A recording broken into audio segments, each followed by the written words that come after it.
I told you we don't serve beggars here." The plate shattered, scattering hot food across the diner floor. But the waitress stood her ground, shielding the trembling old man. She had no idea her quiet act of defiance would summon an army. Clara James, at 40, wore her exhaustion like a second skin, but beneath it, the steel of her army medic training remained.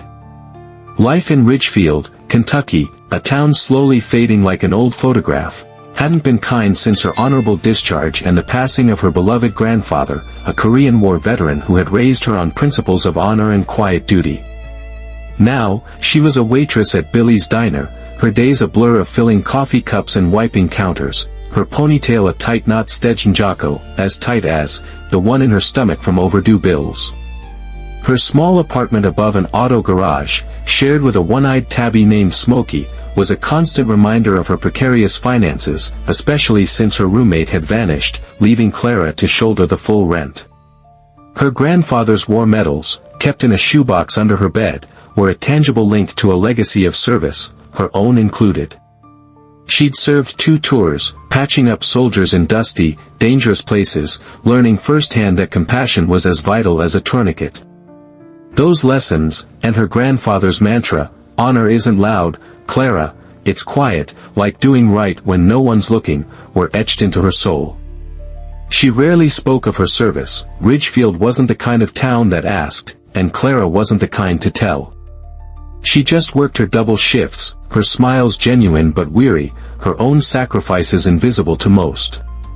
Tonight, like many others, rain hammered against the diner windows, mirroring the storm brewing in her own life, a storm that was about to take an unexpected turn.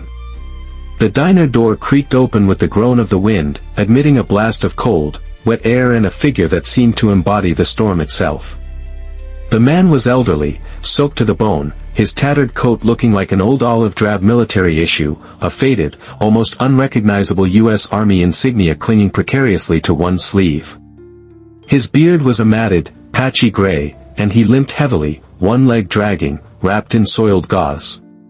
His hands, calloused and scarred, trembled as he clutched a small, sodden paper bag to his chest.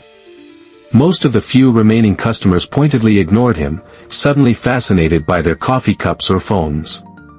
Clara, however, wiping down the counter, felt a familiar pang. She saw past the grime and the rags, she saw the ghost of her grandfather, of countless soldiers she'd known, men who had given everything and were now forgotten. The old man shuffled to a booth in the darkest corner, not sitting, but hovering beside it as if seeking permission merely to exist in the warm, dry space. Clara walked over, her waitress apron already damp. "Evening," she said gently, her voice soft. "Can I get you something warm to drink?" "On the house." He flinched slightly at her approach, his eyes, tired, haunted, but with a spark of something unbreakable deep within, finally meeting hers. Just a cup of hot water, ma'am, if it's no trouble," he rasped, his voice hoarse from disuse or the cold. "And, maybe if there's a crust of bread, one that was headed for the trash anyway." The effort of asking seemed to cost him dearly. Clara's heart ached. Her grandfather had told her stories of such hunger, of such quiet desperation, from his time in Korea. "I'll see what I can do," she said, her smile genuine. In the kitchen, a returned order of chicken and dumplings sat under the heat lamps, untouched by a picky customer. It was perfectly good. Without a second thought, Clara replated it neatly, adding 2 slices of buttered bread and a steaming mug of black coffee. She carried the tray back to the corner booth as if it were the most ordinary order of the night. "This was just sent back, fresh and hot," she said, placing it before him. "Please, eat." The old man stared at the food, then at her, his eyes filling with tears. I can't pay for this, ma'am." "It's already taken care of," Clara said softly, echoing her grandfather's belief that no one who had served should ever go hungry. "The coffee's on me." Slowly, reverently, he picked up the fork. As Eli Turner, for that was the name he later whispered to her, pressing his rusted dog tag into her hand as a desperate token of gratitude, ate with slow, deliberate bites, Clara felt a warmth spread through her that had nothing to do with the diner's struggling heating system. He ate like a man starved not just for food, but for dignity. When he finished, he looked at her, his eyes watery. "You saved a soul tonight, miss," he'd said, his voice thick with emotion. "Thank you." He then slipped out as quietly as he'd arrived, disappearing back into the relentless rain. The moment, however, was shattered like fragile glass. "Clara. My office. Now." Wayne Becker, the diner's owner, a man whose heart was as shriveled as his thinning hair, stood in the kitchen doorway, his face a mask of fury. His thick frame seemed to block out what little warmth remained. He'd clearly seen her interaction with Eli. Clara squared her shoulders, the dog tag feeling heavy in her apron pocket. She followed him into the cramped, greasy office. "What in the Sam Hill do you think you were doing out there?" Becker roared, slamming a ledger onto his cluttered desk. "I've told you 1,000 times, this is a business, not a damn soup kitchen. We don't feed every piece of street trash that wanders in." "He was a veteran, Mr. Becker," Clara said quietly, her voice steady despite the tremor in her hands. "He was hungry. The food was going to be thrown out. I don't care if he was the president." Becker spat. "Rules are rules. You give away food, word gets out, and then what? We'll have every hobo in Kentucky lined up at our door. You made me look soft, made this establishment look like a charity case in front of paying customers." The few customers who had been present during Eli's meal had indeed looked away, some with discomfort, others with a disdain that mirrored Becker's. No one had spoken up for Eli then, no one would speak for Clara now. "I paid for his coffee," Clara said, her chin lifting a fraction. "You can take the cost of the meal out of my tips for the week." Becker laughed, a short, ugly bark. "Tips? You think your pocket change covers the damage you've done to my diner's reputation? You just don't get it, do you, girl?" His finger, stained nicotine yellow, jabbed towards the door. "You're fired. Pack your locker. Get out. Now." Clara didn't argue. She didn't plead. Disappointment, sharp and cold, settled in her heart, but not surprise. This was the world she knew. She simply untied her apron, the symbol of her thankless labor, folded it neatly, and placed it on his desk. The silence from the main diner area was a heavy blanket, smothering any notion of support or decency. She walked out, past the averted gazes of the remaining customers, and into the pouring rain, her grandfather's words echoing in her mind, "Stand tall, Clara, even when you feel small." The following days were a blur of cold rain and colder rejections. Clara, now homeless herself after being unable to cover the full rent on her meager room above the auto garage without her diner income, found that news of her indiscretion had spread through Ridgefield's small business community with astonishing speed. A shaky cell phone video, likely filmed by a teenager in the diner that night, had surfaced on a local social media page. It showed Becker yelling, Clara standing quietly, then her walking out. The initial online comments were overwhelmingly negative towards Clara. She should have followed the rules. Probably been stealing food for ages. Serves her right for trying to be a hero. Her former co-workers avoided her calls. She applied for jobs at 3 other diners and a greasy spoon truck stop. 2 didn't even grant her an interview once they heard her name. The third manager, a tired-looking woman with kind eyes, said gently, "Honey, I'd love to help, but Wayne Becker's been telling everyone your trouble. I can't risk it." By sundown on the third day, Clara was exhausted, soaked through from another fruitless search in the persistent drizzle, and down to her last few dollars. The dog tag, Eli Turner's desperate token, felt heavy in her pocket, a constant reminder of the act that had cost her so much, yet one she didn't regret. As she walked past the bus shelter near the town square, a familiar, huddled figure caught her eye. It was Eli, curled beneath a tattered plastic sheet, trying to find shelter from the wind, his thin shoulders shaking from the cold. Clara's heart ached. She had so little herself, but she couldn't just walk by. She approached him quietly, unwrapped the remaining half of a sandwich she'd been saving, her only meal for the day, and gently placed it beside him along with a small, sealed bottle of water she'd managed to buy. He was asleep, or perhaps just trying to conserve warmth, one arm curled protectively around the same sodden paper bag he'd clutched in the diner. "Thank you for remembering me, Eli," she whispered, more to herself than to him, recalling his words from that night. "Some of us still see you." She turned to leave, her own hunger a dull ache, her future an even bigger uncertainty. As she rounded the corner, a dark, official-looking sedan with government plates, which had been parked inconspicuously across the street, pulled slowly away from the curb. Inside, a man in a crisply pressed army uniform, a colonel by his insignia, had watched Clara's quiet act of selfless generosity. He'd been in Ridgefield on unrelated business, but a call from an old contact about a viral video mentioning a homeless vet and a kind waitress had piqued his interest. What he had just witnessed confirmed everything he needed to know. He picked up his secure satellite phone and made a call.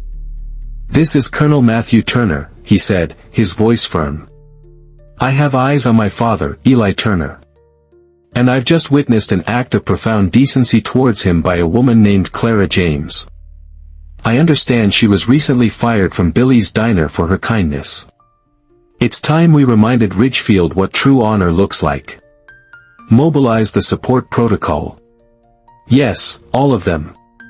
The rain finally stopped just before dawn, leaving Ridgefield scrubbed clean and shimmering under the first tentative rays of a Kentucky sunrise.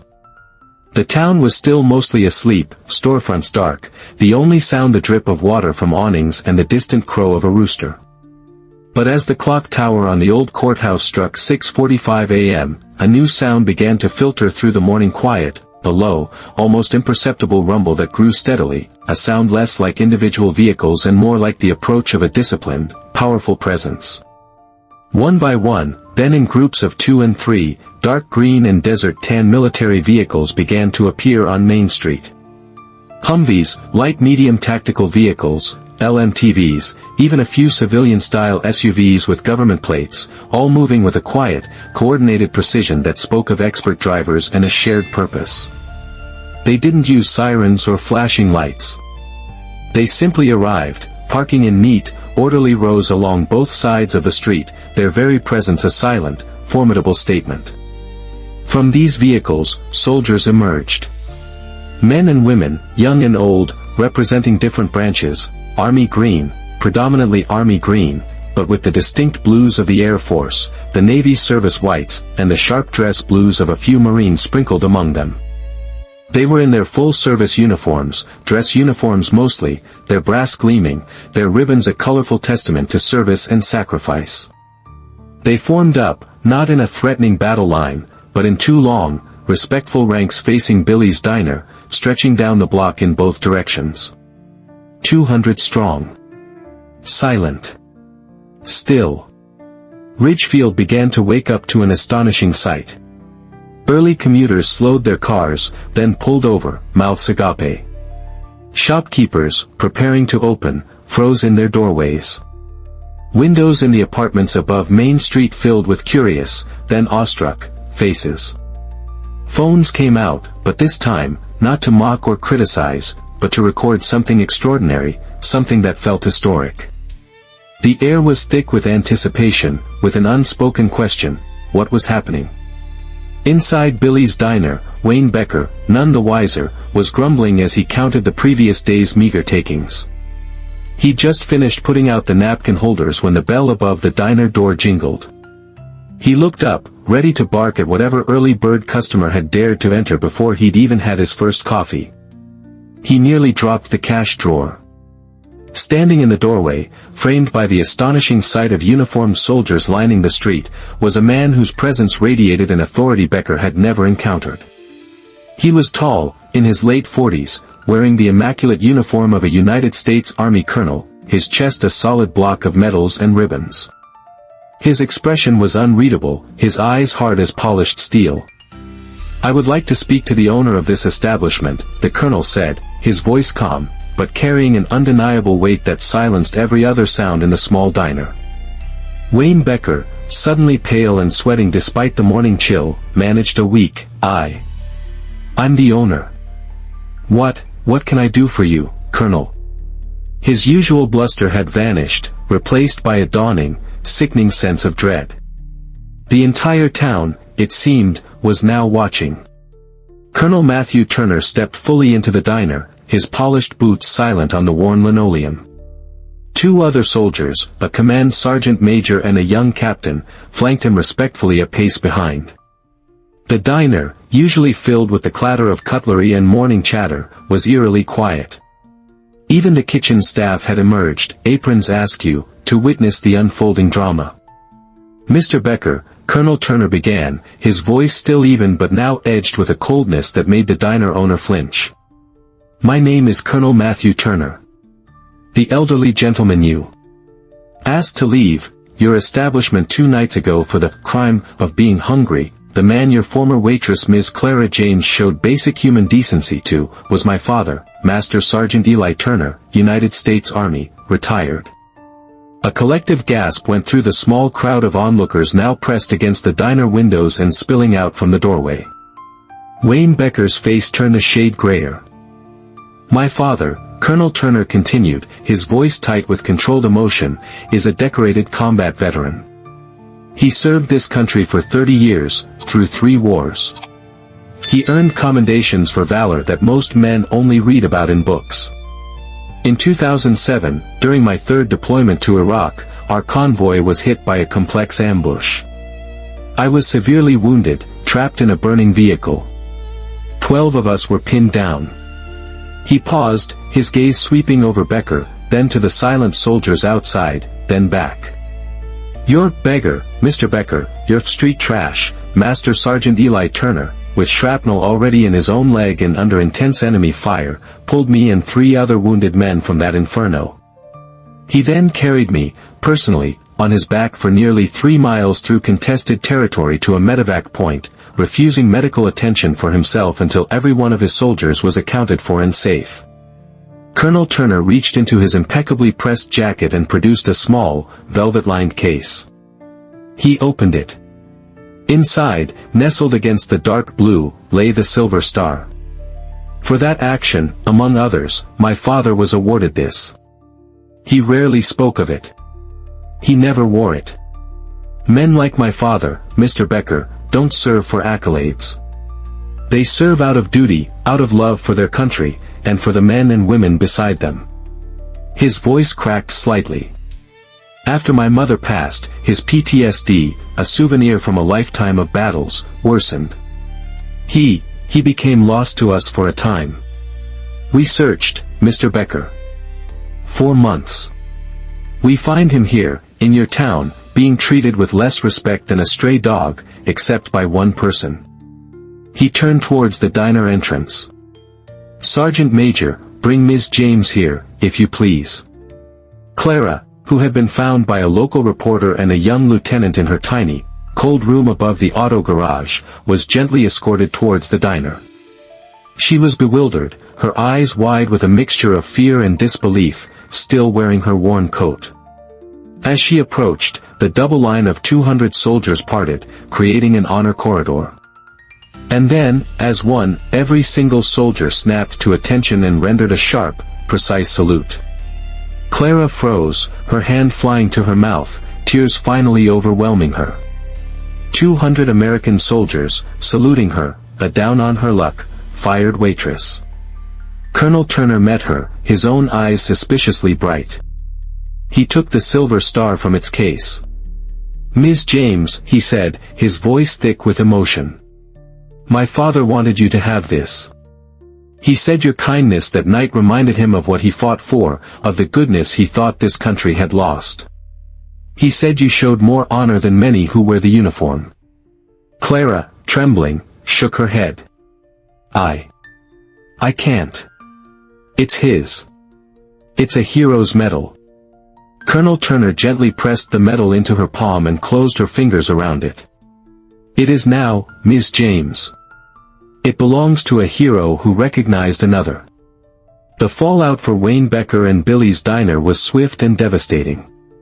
The story, amplified by the dramatic visual of 200 saluting soldiers, went national within hours.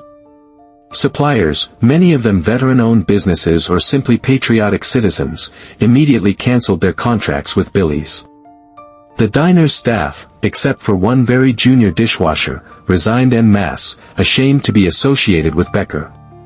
Veterans groups organized peaceful, silent pickets outside the diner for a week, not shouting, just standing, their presence a constant, damning reminder. Within 10 days, Billy's Diner was shuttered, a "for lease" sign flapping forlornly in the window. Wayne Becker reportedly sold his house at a loss and vanished from Richfield. Clara James, however, found her life transformed. She didn't seek the spotlight, made no statements to the press. But her quiet courage had resonated. A well-funded national veteran nonprofit, hearing her story through Colonel Turner, reached out.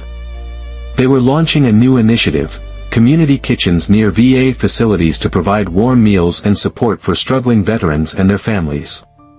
They offered Clara the position of manager for their first pilot kitchen in Kentucky, recognizing her innate compassion and the values her grandfather, and her own military service, had instilled in her.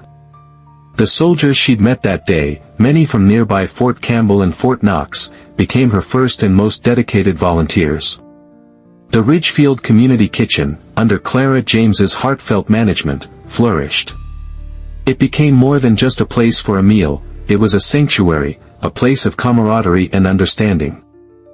Eli Turner, now safely housed in a VA assisted living facility and regularly visited by his son, Colonel Turner, often came by to share stories with other veterans, his old dog Tag always around his neck, a twin to the one Clara now kept in a small, cherished box alongside her grandfather's medals and a Silver Star, a medal she considered herself merely the custodian of, a symbol of a greater honor.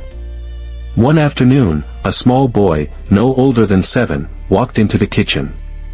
He shyly approached Clara, holding out a crumpled dollar bill and a cookie wrapped in wax paper. "My grandpa was a soldier," he whispered. "He said good soldiers help people. This is to help." Clara knelt, her eyes meeting his. For a moment, she saw her own grandfather, saw Eli, saw Colonel Turner, saw the unbroken line of service and quiet sacrifice. She accepted his offering with a gentle smile and a hand placed over her heart, just as 200 soldiers had once honored her. The ripples of one kind act, she knew, could indeed change the world, one meal, one shared story, one moment of dignity at a time.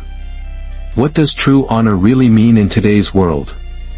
Is it found in grand heroic deeds, or in the quiet acts of compassion shown when no one is watching? Share your thoughts on Clara's story in the comments below. Remember to always comment with respect. Subscribe for more stories that remind us of the enduring power of human kindness and the quiet courage of everyday heroes.